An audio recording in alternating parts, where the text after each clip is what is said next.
Olha, para a família Bolsonaro, eu sou um leproso, foi o que ele disse. Por que será que a família Bolsonaro está tratando Queiroz desta maneira, professora Daisy?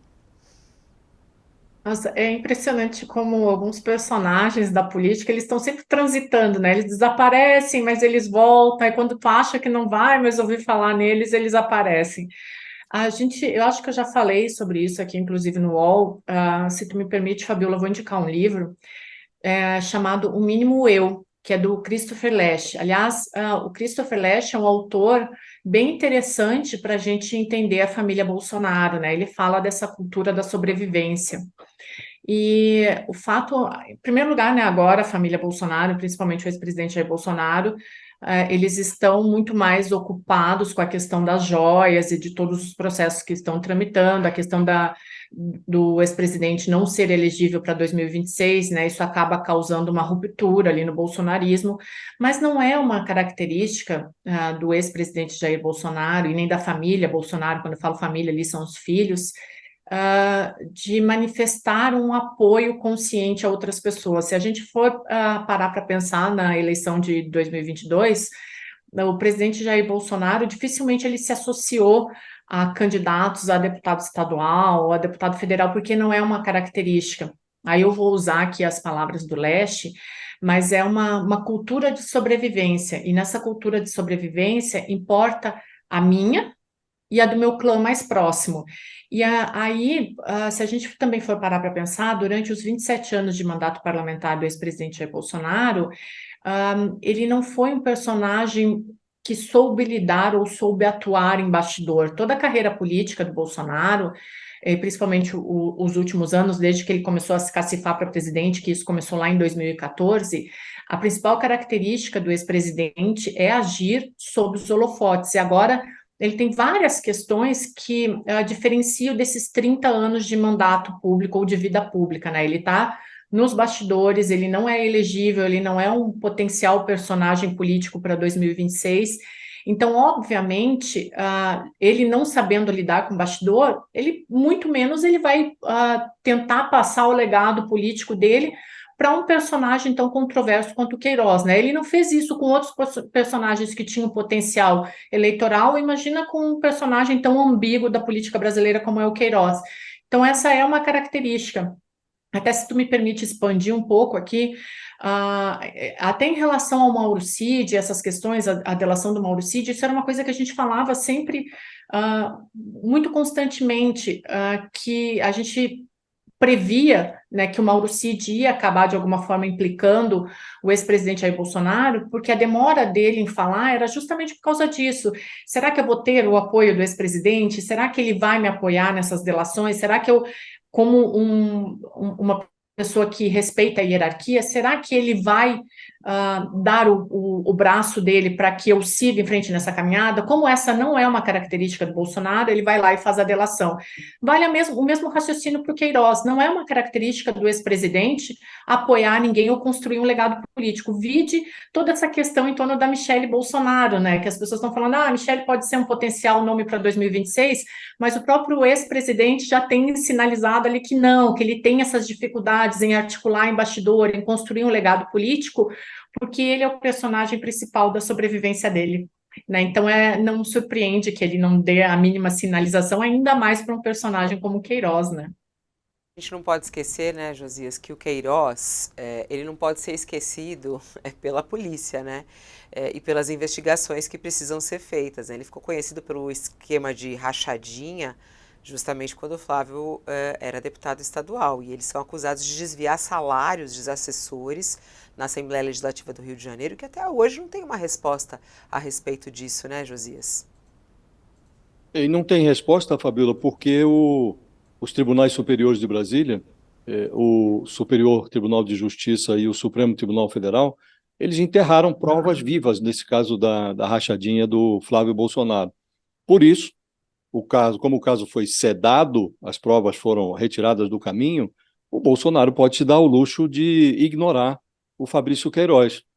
O Bolsonaro ele é feito de golpes, né, Fabiola? Ele só escolhe o golpe nesse momento, ele tenta fazer crer que as ameaças à democracia não passam de um golpe de ar ali, uma percepção de aquelas coisas que as mães diziam, toma cuidado aí com o resfriado.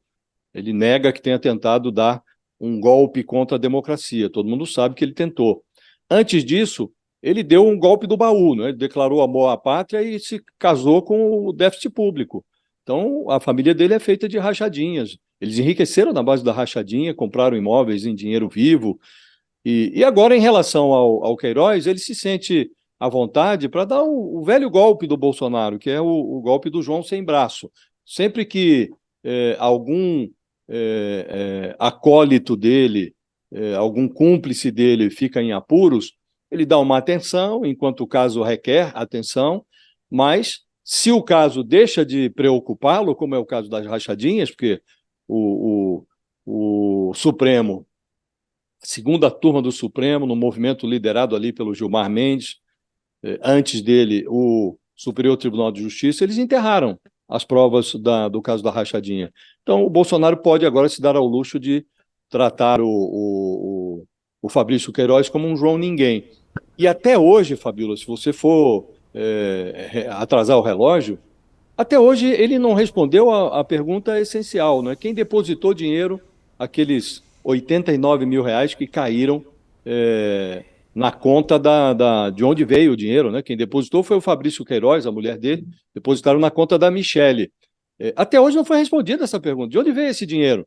Mas não precisa mais responder, porque como você disse, Fabíola, embora o país ainda não tenha as respostas relacionadas à rachadinha do Flávio Bolsonaro, elas já não são necessárias, porque os tribunais superiores em Brasília enterraram esse caso. Está lá o Ministério Público no Rio de Janeiro tentando ressuscitar as investigações, mas é improvável que consiga, Fabíola, porque aqui no Brasil, acima de um certo nível de poder e renda, normalmente o crime resulta em prescrição e impunidade. Neste caso da rachadinha, parece que nós estamos nesse caminho. Tem muita coisa a ser questionada, né, ao general Augusto Heleno. Não sei, o que você acha a respeito desse depoimento? Acha necessário? Acho necessário, Fabíola. Não tenho muita expectativa em relação ao potencial do relatório final da CPI para responsabilizar golpistas, mas essa CPI ela já teve o grande mérito de desmoralizar o bolsonarismo naquela tentativa de atribuir ao governo Lula o golpe contra o próprio governo Lula. Então você se lembra que no início das investigações, Fabíola, o general que contava para a CPI era o general Gonçalves Dias, que foi negligente, isso também está muito claro hoje, foi negligente no exercício das suas atividades como chefe do Gabinete de Segurança Institucional, e ele não conseguiu prover segurança militar, embora dispusesse ali do batalhão da Guarda Presidencial. Um destacamento foi criado apenas para dar proteção aos prédios do Palácio do Planalto e às residências do presidente da República e do vice-presidente. O general Gonçalves Dias não conseguiu dar conta desse recado. Mas hoje há muitos outros generais na mira, porque essa tese do autogolpe se desmoralizou e, à medida que as investigações foram avançando, não da CPI, mas da Polícia Federal, feitas sob o monitoramento, a coordenação do Supremo, verificou-se que há outros generais que precisam prestar esclarecimentos, né? Entre eles, o general Heleno, Augusto Heleno.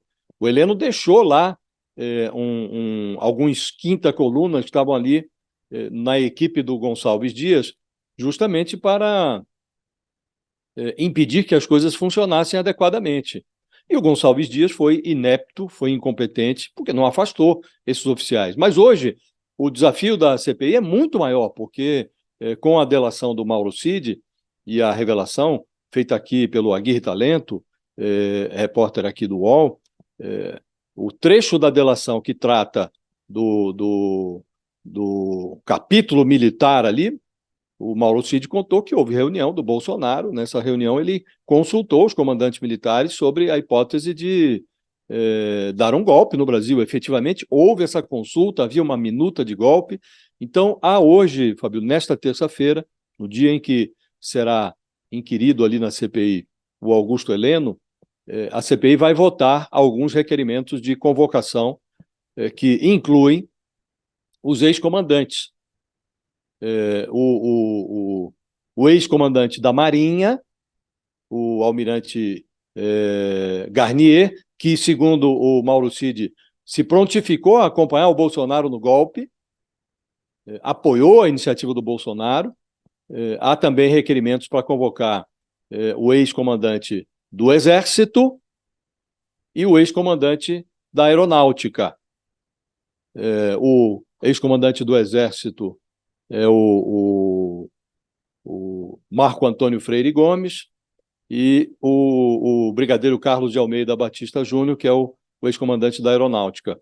E há também um requerimento para convocar o ex-ministro da Defesa, o general Paulo Sérgio Nogueira. Então, essas convocações, Fabíola, esses são personagens que a Polícia Federal está condenada a ouvir. Eles terão que ser intimados pela Polícia Federal. Então, pela primeira vez, a CPI tem a oportunidade, que até aqui a comissão arrombou portas forçou portas que a Polícia Federal já havia arrombado. Pela primeira vez, ela tem a oportunidade, a CPI, de sair na frente da Polícia Federal e convocar esses oficiais. Pode até chegar lá e não dizer nada, recorrer ao Supremo para assegurar o seu silêncio ali, o direito constitucional ao silêncio, mas será uma oportunidade de trazer esses oficiais para frente das câmeras, de expor esses oficiais a algum grau de responsabilização, ou a CPI convoca esses militares, Fabíola, ou ela se autodesmoraliza. São essas as duas opções. Ou ela convoca, ou ela se autodesmoraliza. E isso vai ser verificado agora, na sessão de terça-feira. Há ali uma disputa entre a relatora, Elisiane Gama, que quer ouvir os oficiais, e o presidente da comissão, que hesita em ouvi-los, que ofereceu, até aqui vem oferecendo uma certa blindagem às Forças Armadas, mas não é hora mais de blindagem, Fabíola, chegou a hora da verdade ali. Então, é preciso convocar, é preciso ouvir o Heleno, é preciso ouvir também o Braga Neto, é outro general golpista, que já deveria ter sido ouvido, mas foi adiado. Essa já está convocada. A convocação do Braga Neto já foi aprovada, já está referendada pela CPI. Parece que a intenção da Elisiane é ouvi-lo na semana que vem. Então, chegou um momento chave, Fabíola. A CPI pode agora se concentrar nos generais que merecem atenção, os golpistas de fato. O Gonçalves Dias, a inépcia dele já está demonstrada e precisa constar do relatório final. Mas aqui nós estamos tratando dos generais que articularam com o Bolsonaro o golpe. É preciso saber se foi só mesmo o comandante da Marinha que concordou com o Bolsonaro, quem foi que reagiu, disse que o comandante do Exército esboçou uma reação. Então, a CPI tem a oportunidade de colocar essa coisa toda em pratos asseados. Ainda não saiu, né, se vai ter decisão do Supremo, se ele vai poder ficar em silêncio ou não. Porque tem isso também, né? Muitos têm chegado lá. Ainda não saiu nada, nenhuma decisão, mas normalmente sai na véspera, né? Vamos ver se hoje sai alguma decisão do Supremo a respeito. Vamos falar sobre a situação de Alagoas. A Justiça do Trabalho em Alagoas bloqueou quase R$500 milhão das contas da mulher de Collor de Mello. As contas de Caroline Collor de Mello, esposa do ex-senador Fernando Collor de Mello, foi bloqueado. O valor é para garantir justamente o pagamento a uma ex-funcionária da TV, que o ex-presidente é sócio majoritário em Maceió. E essa indenização chega a R$455 mil, incluindo juros e multa pelo não pagamento após a decisão de 2019. E por que isso? Porque Collor tinha apenas R$14,97 em suas contas bancárias. E por isso, o bloqueio da conta dela. O Carlos Madeiro já está conosco aqui ao vivo para conversar conosco sobre essa reportagem que ele traz hoje também aqui. Olá, Madeiro, bom dia, seja bem-vindo. Bom dia, Fabíola, tudo bom? Tudo ótimo.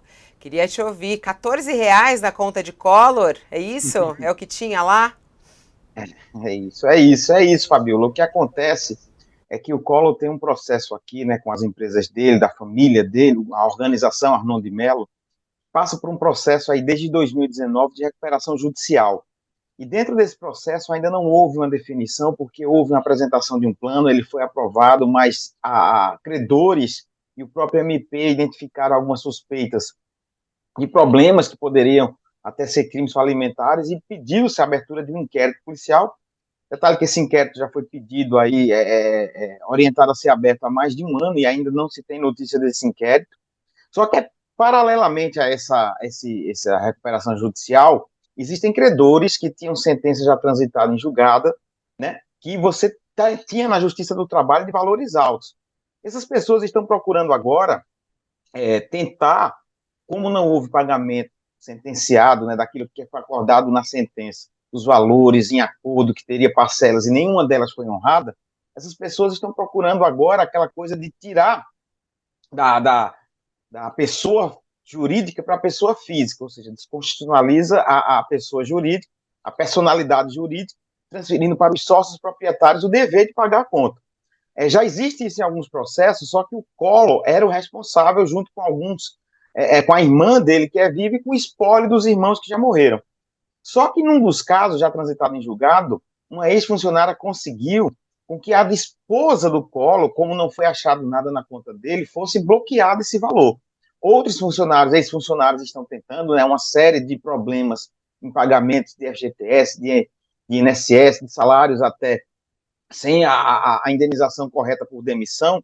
Então, eles buscam isso, e o meio que eles arrumam é tentar bloquear a conta da pessoa física, né? Tentar constituir, no meio da justiça, um modo de receber o valor que lhe deve. Então, a esposa do Collor, nesse caso, ela responde por quê? Primeiro, ela tem o casamento de comunhão parcial de bens, ou seja, teoricamente, 50% do que ela tem é do Collor, né, e vice-versa. Então, eles têm essa comunhão parcial. E tem também, a Caroline, ela é, segundo os credores, uma das donas de uma das empresas do grupo, não especificamente a que a funcionária trabalhava, mas como faz parte do mesmo grupo econômico, a justiça tem entendido que ela, na ausência dos proprietários legais, deve também responder como uma espécie de fiadora do débito, então, e são muitas pessoas às quais o Collor deve, viu? O Collor na empresa, né? Nas empresas OAM, que é a organização que inclui a TV Gazeta, afiliada à Globo, jornal, rádios que ele tem pelo interior e aqui na capital. Então, é uma confusão grande de débitos que ele tem, tanto na Justiça Comum com a recuperação, como na Justiça do Trabalho, de funcionários que antes da recuperação já tinham ganho sentenças aí condenatórias transitadas em julgado, viu, Fabiola? Não, é interessante isso, né? Porque, claro, tem toda essa questão da Justiça do Trabalho, de conseguir esse dinheiro, mas de encontrar apenas R$ 14 na conta, o pessoal está curioso por isso e está clicando aqui na matéria do Carlos Madeiro. Coloca aqui para a gente ver a matéria dele, que está na nossa página. Madeiro, obrigada pela sua participação. Boa semana para você aí em Maceió. Até, tá calor aí, não? Aqui não, viu? A massa de ar quente aqui passou do lado. O vento do mar soprou para longe. Soprou. Aqui tá um calorzão. Tchau, um beijo para você. Boa semana. Tchau, tchau. Sigo aqui com Josias de Souza e com a Deise Chocari conosco aqui. Ô Josias, essa questão trabalhista aí do Collor de Mello, e envolvendo inclusive funcionários da imprensa, né? Chama a atenção aí, tiveram que pegar na conta da mulher dele para poder pagar uma indenização trabalhista. Fabiola, cada vez que o Fernando Collor se finge de louco, ele constrange alguém no Brasil, né? Hoje, quando se descobre que a Justiça do Trabalho teve que bloquear bens da mulher do Collor, porque foi a conta do próprio Collor para pegar lá 455 mil reais referentes a uma dívida trabalhista, e encontrou R$ 14,97, menos de R$ 15. Quando um negócio como esse acontece, o brasileiro fica tentado a perguntar ao Supremo Tribunal Federal por que o Collor ainda está solto. Por que ele não foi preso ainda? Nesta segunda-feira, Fabiola, 25 de setembro, faz aniversário de 5 meses do julgamento do Supremo, que houve em maio, junho, julho, agosto, setembro, 5 meses que o Supremo impôs ao Fernando Collor uma pena de 8 anos e 10 meses de cadeia, em regime inicialmente fechado. Quando um criminoso é condenado na última instância do judiciário, espera-se que a sentença seja executada rapidamente, mas também ali há recursos que podem ser manejados pelo delinquente. E o Collor está manejando esses recursos. Continua solto. Ironicamente, essa dívida trabalhista que o Collor tenta fugir, da qual ele tenta fugir, é de uma ex-funcionária da TV Gazeta. Esta mesma empresa, a TV Gazeta, foi usada pelo Collor para dar o golpe contra um braço da Petrobras, golpe que resultou na condenação dele no Supremo. Concluiu-se que o Collor enfiou a sua organização criminosa dentro de um cofre da BR Distribuidora, que é um antigo braço da Petrobras. Isso aconteceu no segundo mandato do Lula. E o assalto foi estimado em 29 milhões de reais. Isso foi investigado, denunciado pela Procuradoria durante o governo Collor, virou ação penal no Supremo na gestão do Michel Temer, e por um desses caprichos do destino, o Collor chegou aí às portas da cadeia quando o Lula estava prestes a... O Lula já estava lá no Palácio do Planalto, seu mandato, o terceiro mandato, e o relator chegou a sugerir uma pena maior, 33 anos, mas ficou em 8 anos e 10 meses. Então, realmente é muito irônico que o Collor agora tente fugir de uma dívida trabalhista contraída pela empresa TV Gazeta, que foi usada por ele para dar esse golpe contra a Petrobras, e tudo isso acontece e o personagem continua solto. Essa é a grande pergunta que é necessário fazer, Fabio. Além de procurar o dinheiro, vai na conta da mulher, se não encontrar, pode procurar o patrimônio do Collor. Ele é um homem muito rico. Além de toda essa procura, é preciso responder essa pergunta: por que esse personagem ainda está solto? Por que não foi em cana ainda? Alguém precisa emitir o mandado de prisão do Collor. Os ares de vingança ficam muito nítidos, né, Fabiola? Quando um governante recém-empossado adota comportamento que leva as pessoas a duvidarem das suas boas intenções, é sinal de que já não há a menor dúvida. E em relação a essa chacina, no alvorecer da chacina, o Tarcísio de Freitas já havia sentenciado que não houve excesso da polícia, que foi uma atuação profissional. Ele classificou de meras narrativas as denúncias de abuso de autoridade, tortura, execuções. 28 cadáveres depois, consolida-se a percepção de que, nesse setor da segurança pública, a gestão do Tarcísio de Freitas é 100% feita de retrocesso.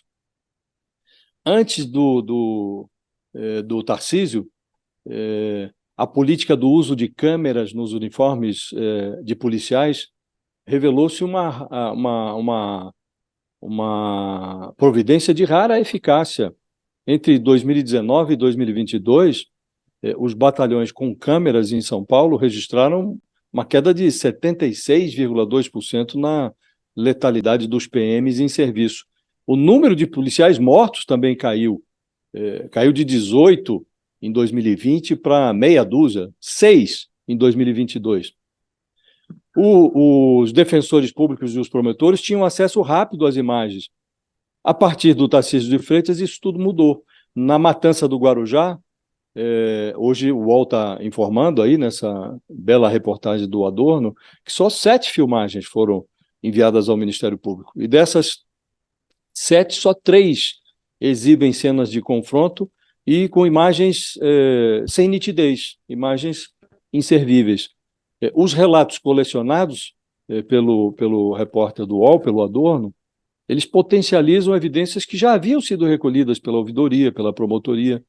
E esses dados ajudam, Fabiola, a explicar a falta de transparência. São fartas, são eloquentes as evidências de que, a pretexto de punir a crueldade de traficantes que assassinaram um PM no Guarujá, a polícia recorreu à selvageria. E, ao avalizar a barbárie, o Tarcísio foi rendido pela lógica que transforma a prática da bandidagem em política de Estado. Nessa área de segurança, o Tarcísio vive o pior tipo de ilusão que pode acometer um governante. É a ilusão de que governa. Em São Paulo, o governador passou a ser governado pela banda bárbara da polícia. E o Tarcísio não está só. Isso ele pode dizer: eu não estou só nessa prática.